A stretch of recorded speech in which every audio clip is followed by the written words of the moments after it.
Bismillahirrahmanirrahim. Assalamualaikum. Jangan lupa like, comment, and subscribe. Bye.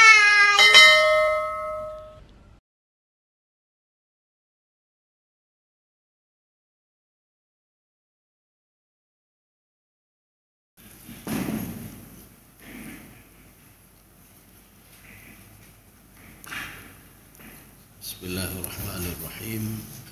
Assalamualaikum warahmatullahi wabarakatuh. Alhamdulillahi rabbil alamin. Wassalatu wassalamu ala asyrafil anbiya'i wal mursalin wa ala alihi wa ashabihi ajma'in. Raditu billahi rabba wa bil islami dina wa bi Muhammadin nabiyya wa rasula. Rabbi shrah li sadri wa yassir li amri wahlul 'uqdatam min lisani yafqahu qawli.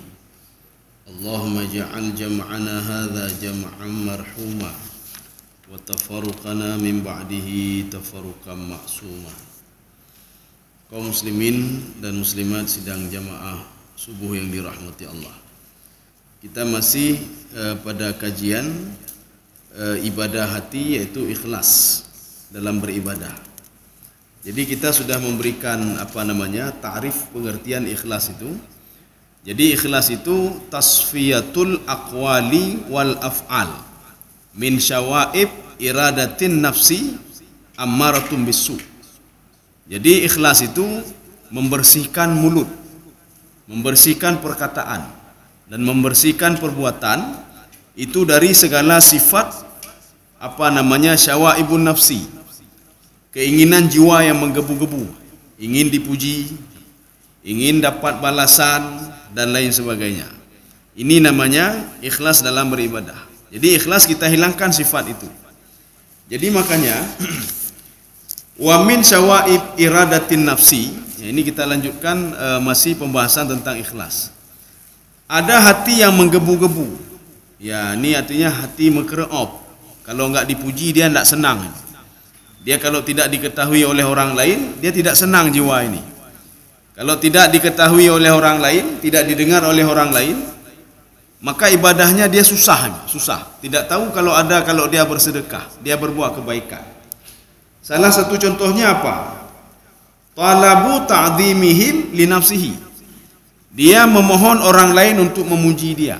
Ya, jadi dia bukan minta pujian dari Allah, tidak, tetapi memohon orang lain untuk memuji dia. Bagaimana contohnya? Kama ya'murun nas mathalan. Jadi seperti menyuruh orang lain, idza hadara ayaqumu lahu. Ketika dia datang harus berdiri semuanya. Ya, mandu haru bedah. Jadi kalau tidak berdiri dia tidak enak. Ya, artinya apa? Dia tidak dipuji oleh orang lain. Dia tidak dihormati oleh orang lain. Aula yatlubuhu walakin yasuruhu dzalika. Tapi ada juga orang yang tidak mau dia orang lain berdiri. Cuma senang dia kalau orang lain berdiri. Kalau ada orang lain berdiri untuk menyambut dia senang.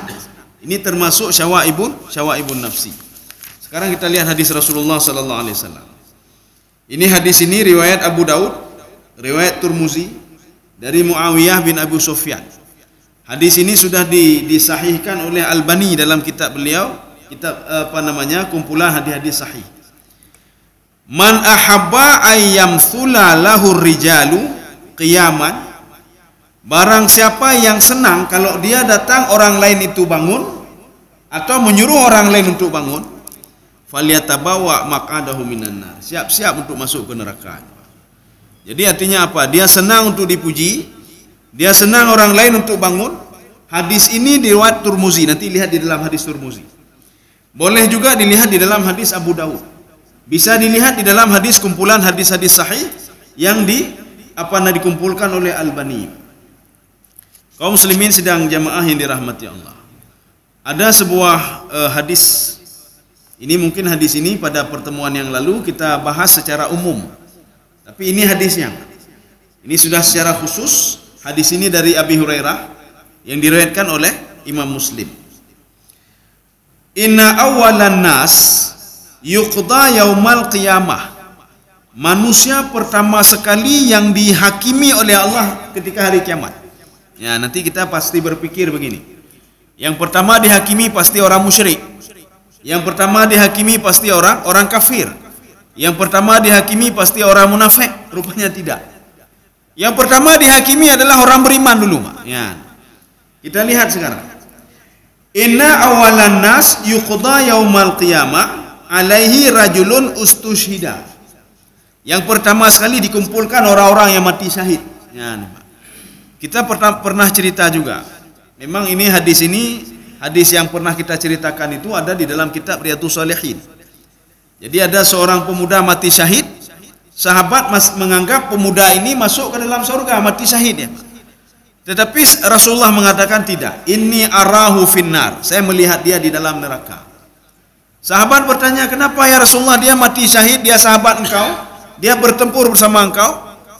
Fi burdatin khallathu. Dia rupanya pernah mencuri dia. Yang dia curi itu simple. Sorban temannya dia curi. Dia mencuri mengambil sorban temannya. Kemudian dia pergi berjihad di jalan Allah. Dia mati syahid tetapi tidak masuk ke dalam surga. Gara-gara mengambil sorban saja. Ya. Maka dalam ibadah ini kita perlu menjaga. Takwa itu artinya apa? Menjaga hati, menjaga diri, supaya tidak menyakiti orang lain, tidak mengambil punya orang lain. Sebagaimana kita menjaga diri, hubungan kita dengan Allah Subhanahu wa taala. Ketika azan langsung salat terus. Ketika sudah sampai nisab bayar terus zakat. Ketika disuruh oleh Allah suruh beribadah, kita beribadah. Ya, jadi jangan sampai murka Allah Subhanahu wa taala. Kemudian Allah Subhanahu wa taala fa'utiya bihi fa'arrafahu ni'amahu fa'arrafaha. Ketika dia itu dibangkitkan oleh Allah, Allah menyuruh kepada malaikat, coba bangunkan orang-orang yang mati syahid dulu. Sudah dihadapkan situ. Kemudian dinampakkan pahala kepada mereka. Ini pahala kalian mati syahid dulu di dunia. Fa'arafaha. Mereka mengakuinya, kami ada berjihad ya Allah. Kami berjihad. Mereka senang luar biasa. Kemudian Allah bertanya, "Qala fama amilta fiha?" Apa yang kalian lakukan ketika perang itu? Ya, sehingga kalian mati syahid. Dijawab oleh mereka itu yang mati syahid. Qala qataltu fika hatta ustushhidtu. Saya bertempur karena engkau ya Allah. Saya berperang karena engkau. Saya berjihad karena engkau. Sehingga saya itu mati syahid. Allah mengatakan qala kadzabta, kamu bohong kamu. Ya, kamu bohong. Kamu bukan mati syahid gara-gara saya. Kamu berjihad bukan gara-gara saya. Walakinnaka qatalta li yuqala jari. Kamu mati syahid, kamu berjihad, kamu keluar bersama Rasulullah atau siapapun supaya kamu dikatakan kamu pemberani. Ya. Artinya orang-orang mati syahid, orang-orang yang berjihad itu kan orang pilihan. Orang yang tidak berangkat kan istilahnya mereka yang takut mati. Jadi Allah mengatakan kamu bukan gara-gara ini supaya nampak sama orang lain. Bek hana moh saja ba orang lain. Pergi ke masjid supaya tidak enak saja sama orang lain. Ini kalau enggak pergi ke masjid tidak enak nanti dia kata-katain. Ya, bek hana moh saja. Pergi umrah supaya tidak enak sama orang lain. Ini harta sudah banyak tapi umrah enggak pernah pergi. Lah kita pergi umrah saja. Ke Eropa sudah sampai, Australia sudah, Singapura sudah, semua sudah. Masa umrah saja tidak sampai? Ya, maka hati-hati nanti. Walakinnaka faqad qila, kamu sudah dapat pujian dari orang lain dan kamu sudah mati, kamu dapat pujian dari orang lain. Tsumma umira bihi. Kemudian Allah memerintahkan kepada malaikat, fasuhiba ala wajhihi fasuhiba ala wajhihi hatta ulqiya finnar. Diambil mukanya itu dan dilemparkan ke dalam neraka. Ini yang pertama. Kemudian yang kedua, ya, biasanya orang itu kalau dilempar neraka itu yang dipegang apa? Kepalanya dan kakinya. Kepala dan kakinya. Jadi ini muka, maknanya apa? Ya, kamu tidak malu kamu, kata Allah Subhanahu wa taala. Hana malen. Kamu berbuat sesuatu, sudah tahu saya pantau, sudah tahu saya yang memberikan nikmat kepadamu, yang mematikan kamu itu saya, tapi masih saja kamu itu berjihad melakukan sesuatu bukan gara-gara saya, kata Allah. Ini muka ini kinayah apa namanya? Malu. Maka seorang itu ketika dia malu dia tutup mukanya. Ya. Makanya Allah memerintahkan kepada malaikat, ambil pegang mukanya, masukkan ke dalam neraka, kata Allah. Ini orang yang mati syahid. Kemudian yang kedua, Wa rajulun ta'allamal ilma. Ada seorang laki-laki dia belajar ilmu. Ya, dia belajar ilmu. Artinya orang berilmu. Wa alamah, dia mengajarkan orang lain ilmu itu. Ilmu itu diajarkan orang lain. Wa qara'al Qur'an. Jadi keunggulan dia 3. Dia punya ilmu, dia mengajarkan ilmu kepada orang lain. Wa qara'al Qur'an, dia juga membaca Al-Qur'an. Ya. Fa utiya bihi. Kemudian malaikat membawa orang hafal Quran tadi, baca Quran, punya ilmu, mengajarkan ilmu di depan Allah. Ya, orang yang kedua ya Allah. Fa arrafaha ni'amahu. Allah memberitahukan kepada dia, ini balasan untuk kamu ini, kata Allah. Kamu sudah mengajarkan orang lain, kamu baca Quran, ini pahala kamu ini, kata Allah Subhanahu wa taala. Fa arrafahu ni'amahu fa arrafaha, dan dia mengakui kalau itu apa yang sudah dia lakukan. Ya. Sebelum kita lanjut hadis ini, ada di dalam satu hadis Rasulullah sallallahu alaihi wasallam, hadis sahih. Jadi Rasulullah mengatakan, tidak ada orang kafir ketika dia dibangkitkan di padang mahsyar kecuali dinampakkan sorga kepada dia. Satu. Nanti akan kita lihat ada apa sebenarnya. Tidak ada orang mukmin ketika dia dibangkitkan di padang mahsyar dinampakkan neraka kepada dia. Maknanya kalau ada orang masuk ke dalam sorga, neraka tetap dinampakkan kepada dia. Kalau ada orang masuk ke dalam neraka, sorga tetap dinampakkan kepada dia. Ada apa sebenarnya? Rasulullah menjawab, kenapa orang yang masuk ke dalam neraka dinampakkan sorga kepada dia? Liziyadatu tahassur, supaya dia menyesal. Kenapa saya tidak mau beribadah dulu? Kenapa saya tidak mau berbuat kebaikan? Kenapa saya menzalimi si fulan sehingga saya masuk ke dalam neraka? Sudah, satu. Yang kedua, tidak ada orang yang masuk ke dalam sorga kecuali dinampakkan neraka sama dia. Untuk apa? Liyazdadu syukri, supaya dia bertambah bersyukur kepada Allah. Waktu dia masuk ke dalam sorga, untung saja saya tidak berbuat maksiat. Kalau enggak saya akan dapatkan sorga seperti itu. Ya, tetapi ini dia akan masuk ke neraka, Mbak. Ini masuk neraka, Mbak. Tetapi dinampakkan kebaikan sama dia oleh Allah Subhanahu wa taala. Dia memang dulu sudah tahu, Pak, ini saya salat bermasalah. Kenapa? Ini bukan karena Allah. Tetapi Allah menampakkan kebaikan dia. Dia senangnya luar biasa. Allah tidak tahu supaya apa? Dinampakkan kepada dia, kamu itu penghuni neraka kamu. Saya nampakkan ini liyazdadal hasrah, supaya kamu menyesal. Kenapa dulu punya ilmu mengajarkan pada orang lain hafal Quran bukan karena aku, kata Allah Subhanahu wa taala. Setelah itu Allah bertanya kepada dia, qala fama amilta fiha, bagaimana kamu bisa dapat pahala kok banyak seperti ini? Ya, nampak.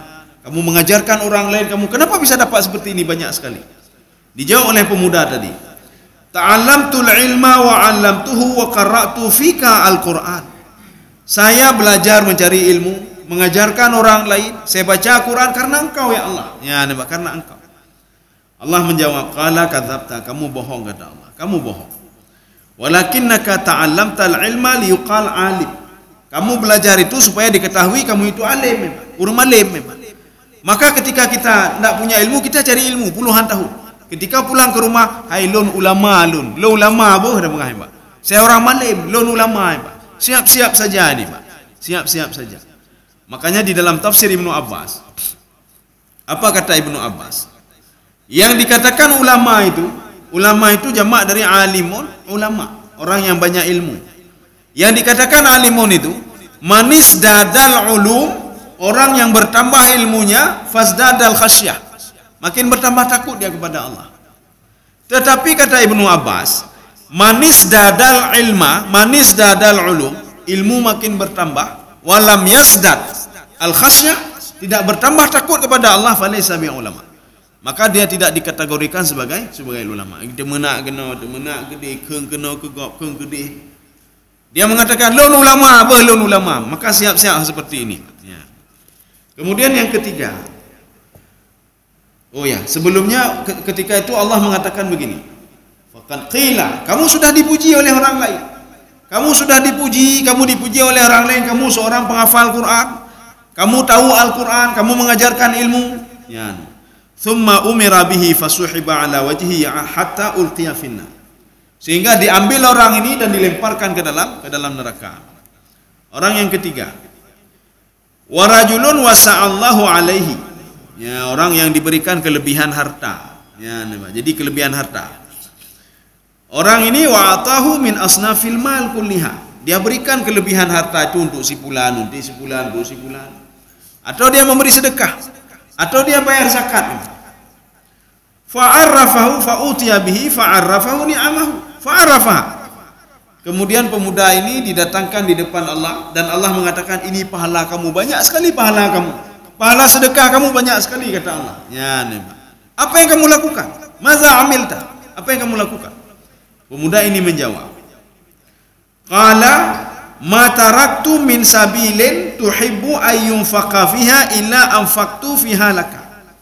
Saya senang sekali, tidak ada harta yang ada di rumah saya kecuali saya infakkan karena engkau ya Allah, di jalan engkau ya Allah. Ya, ikhlas karena engkau. Allah menjawab, kadzabta. Maka perlu kita ketahui, apapun yang kita lakukan, itu dua malaikat terus mencatat. Terus mencatat apapun yang kita lakukan. Satu. Kemudian ada 8 malaikat, sehingga semua ada 10 malaikat. 8 malaikat yang lain dia sebagai saksi, ya saksi saja.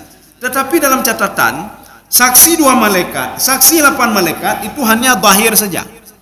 Si fulan tahajud, si fulan baca Quran, si fulan begini, si fulan begitu. Ini artinya apa? Sama seperti ini. Allah ingin menampakkan di depan malaikat, wahai malaikat, kalian tahunya si fulan ini berjihad di jalanku kan? Tapi bukan, kamu tidak tahu isi hati dia. Yang kamu tahu si fulan itu bersedekah di jalan Allah, itu kamu zahirnya saja, tapi batinnya kamu tidak tahu. Ya. Bolehlah 2 malaikat ini tidak tahu isi hati kita dan lain sebagainya. Dan mungkin ada yang lengah dari 2 malaikat ini. Tetapi ada saksi Allah yang lain. Yauma idzin tuhadditsu akhbaraha. Jadi pada hari kiamat nanti Allah berdialog secara interaktif. Tuhadditsu akhbaraha. Di dalam tafsir Ibnu Abbas, apa kata Ibnu Abbas? Ini ayat ini maknanya, kata beliau, Allah berdialog dengan tanah, Allah berdialog dengan benda mati kalau betul kita berbuat maksiat. Kalau kita betul salat di masjid ini, 2 malaikat sudah memberikan catatannya. Tiang-tiang ini juga memberikan catatannya. Ini sajadah ini memberikan catatan kalau kita ada salat di sini subuh ini, Pak. Demikian pula kalau kita berbuat maksiat. Gedung-gedung kantor kita menjadi saksi kalau kita korupsi, Pak. Gedung kantor itu menjadi saksi kalau kita berbuat maksiat. Ya. Ini maknanya yauma idzin tuhadditsu akhbaraha. Inilah hadis Rasulullah sallallahu alaihi wasallam. Ketika seorang melangkah ke masjid, diangkat 10 kejahatan, diberikan 10 kebaikan. Ya, jadi tanah itu kata Ibnu Abbas, tanah menjadi saksi. Siapa itu? Itulah al-ardu. Ardu itu bumi maknanya atau tanah. Menjadi saksi nanti di padang mahsyar. Jadi hanapu tak pejeh Pak. Apakah saya ikhlas karena engkau ya Allah? Saya ikhlas karena engkau, saya berbuat ini, saya bantu anak yatim, saya bantu ini, saya bantu itu. Allah mengatakan apa? Tidak, kamu itu membantu bukan karena aku, kata Allah. Ya, nampak. Jadi malaikat catat saja, malaikat catat saja. Kalau yang ini menjadi saksi saja. Tetapi Allah Subhanahu wa taala mengatakan kepada malaikat, ana a'riful batin. Saya batinnya saya tahu, kata Allah Subhanahu wa taala. Jadi tak perlu kita sembunyikan amal ibadah kita, tak perlu kita nampakkan amal ibadah kita. Jangan takut. Kalau amal ibadah kita tidak diketahui oleh masyarakat, jangan takut. Beyo, Pak. Ya, Pak. Ini ingin berinfak, bersedekah. Tolong umumkan sebentar. Saya enggak tenang jiwa saya kalau orang lain nak tahu. Yang itu bermasalah nanti. Kaum muslimin sedang jamaah yang dirahmati Allah Subhanahu wa taala. Oke. Oh ya. Wa kullama kanal insanu nadhiran, ketika manusia masih menganggap, ya, maka di dunia ini kalau seandainya kita bersedekah bukan karena Allah, berarti keimanan kita kan berkurang, Pak. Bermasalah, iman kita bermasalah. Kalau kita semalam salat tahajud, kemudian kita kasih tahu sama orang lain, tapi lemah doang, Pak. Idanya bukan tahajud betul. Ya, nampak. Enggak usah kasih tahu, Pak, enggak usah kasih tahu. Atau orang lain tidak bertanya dan kita kasih tahu. Lemah sekali hari ini. Bukan tahajud kelam. Tahajud kelam. Ya. Nonton bola home terserah cerita ni. Apakah anak teman yang head? Bukan nonton bola. Ya, nama masalah cerita juga. Tapi kalau masalah ibadah dengan Allah, jangan pernah cerita sama orang lain. Enggak ada manfaat, enggak ada faedah. Manfaat tidak ada, faedah tidak ada. Yang manfaat bagi kita apa? Kita ingin dipuji saja seperti orang ini tadi. Dia ingin dipuji. Orang lain supaya bangun, supaya apa? Ta'zim dia kepada dia untuk memuji. Itu saja yang kita dapatkan, lain tidak kita dapatkan. Kita ingin orang lain memuji kita, itu saja, lain tidak ada. Ya. Jadi makanya wa kullama kanal insanu nadhiran ila annahu azimul haq. Seorang itu melihat dirinya, saya orang mulia, ya nyangka bermasalah ya. Saya orang mulia, saya orang baik, saya orang selalu bersedekah, saya ahli ibadah, ya itu. Makanya nanti ada ria-ria paling tinggi juga, itu rianya orang ahli ibadah. Dia bangga dengan ibadahnya walaupun dia mencuri. Dia mengatakan, saya walaupun mencuri tahajud tak pernah tinggal. Saya walaupun ghibah orang lain, salat sunnah tak pernah tinggal. Kemudian puasa tak pernah tinggal. Bangga dia, Pak. Kamu ada puasa? Dia kata, iya benar, anda ada puasa tu. Jadi ketika kita menginterogasi dia, ini bapak kenapa korupsi? Bapak kenapa ambil punya orang lain? Dia jawab, saya walaupun korupsi seperti ini, tahajud tak pernah tinggal saya. Saya walaupun korupsi seperti ini, sedekah tak pernah tinggal. Beliau balik bertanya kepada yang penanya tadi, bapak ada tahajud? Ada bersedekah? Lebih baik mana? Lebih baik saya daripada bapak. Ya, Pak. Urang penanya yang payah pelung, Pak. Ini dijawab, disikapi oleh Imam Al-Ghazali. Apa kata Imam Ghazali? Ini orang martabat ria paling tinggi. Ria paling tinggi. Seorang itu berani dia berbuat maksiat, ibadahnya tetapi luar biasa ibadahnya. Dia tahajud, dia umrah, tapi temenak pun luar biasa. Itu menak kau luar biasa. Ghibah kau luar biasa. Dia zalimi orang lain luar biasa. Walaupun kita katakan ini heran saya, gimana ini? Ini si fulan suka ghibah orang tapi ibadahnya luar biasa. Kita tidak bisa menghakimi ini, bagaimana caranya? Dihakimi oleh Imam Al-Ghazali. Apa kata beliau di dalam kitab Ihya Ulumuddin? Beliau mengatakan, ini orang seperti ini fi a'la martabati riya. Itu riya sudah level tinggi. Bagaimana riya level tinggi? Dia bangga dengan maksiatnya, dia bangga dengan ibadahnya. Maka hukumannya juga dua, kata Imam Ghazali. Yang pertama, ibadahnya ditolak oleh Allah. Kenapa ditolak? Dia bangga, Pak. Orang yang bangga sama amal ibadah akan ditolak amal ibadahnya. Kenapa? Dia beribadah bukan karena Allah. Dia beribadah karena orang lain, Pak. Bek hana meoh istilahnya, Pak. Nyo bek hana meoh tagay. Jadi dibuat apa namanya? Pak Kecik ngumumkan, Pak, ini malam ini kita pergi sama dia. Ini kata si bulan, oh ma, bek hana meoh dengan Pak Kecik tagay. Tanya, Pak Kecik natruk, Pak. Natruk kaki lonjaknya truk Pak Kecik. Bek hana meoh tagay, Pak. Itu di hari kiamat pahala minta sama Pak Kecik ini, Pak. Untuk merumpok Pak Kecik pahala lontah Pak Kecik. Pahala pun saya pergi ke sana gara-gara Pak Kecik, Pak. Itulah konsep pahala seperti itu. Kalau kita pergi ke masjid ini, kita karena Allah, pahala nanti diberikan oleh Allah. Kita pergi ke masjid karena si fulan, minta pahala sama si fulan nanti. Ini akan terjadi dialog interaktif nanti di padang mahsyar. Ketika si fulan minta pahala sama Allah, ya Allah, pahala saya mana? Pahala apa? Pahala sedekah. Kamu bersedekah gara-gara siapa? Gara-gara siapa? Minta sama si fulan, jangan minta sama saya. Ya, jadi pergi ke toroyong begitu juga. Ya, atau ada orang meninggal. Jadi kalau bapak-bapak istri ngomong begini, Pak, supaya tidak enak, pergi saja, Pak. Paling enggak duduk-duduk sebentar, dilihat sama Pak Kecik atau apa, setelah itu pulang balik. Nanti minta pahala sama Pak Kecik atau sama istri minta pahala. Atau kata orang begitu juga, kata istri, Bapak pegang-pegang kursi saja atau apa rang, Pak. Belum gede, belum guna. Biar aweh juga. Pedih dah Pak Kecik lah, Pak. Nampakkan diri dulu sama Pak Kecik. Nanti pahala minta sama Pak Kecik. Ya, Pak. Kaum muslimin sedang jamaah yang dirahmati Allah Subhanahu wa taala. Kemudian fahadha min a'zami ma yusidu iradatuhu. Ya, Pak. Jadi kalau ada sudah seperti ini, dia sudah menganggap dia hebat, dia hebat. Kemudian ibadahnya bagus, itu bisa merusak ibadah dia. Bisa merusak ibadah dia, maka hati-hati. Maka kita itu perbaiki niat dulu.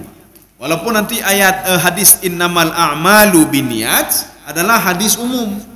Tetapi Imam Nawawi mengatakan hadis ini bisa masuk ke dalam semua aspek. Walaupun hadis ini asbabul wurudnya seorang pemuda yang berjihad di jalan Allah gara-gara wanita, Pak.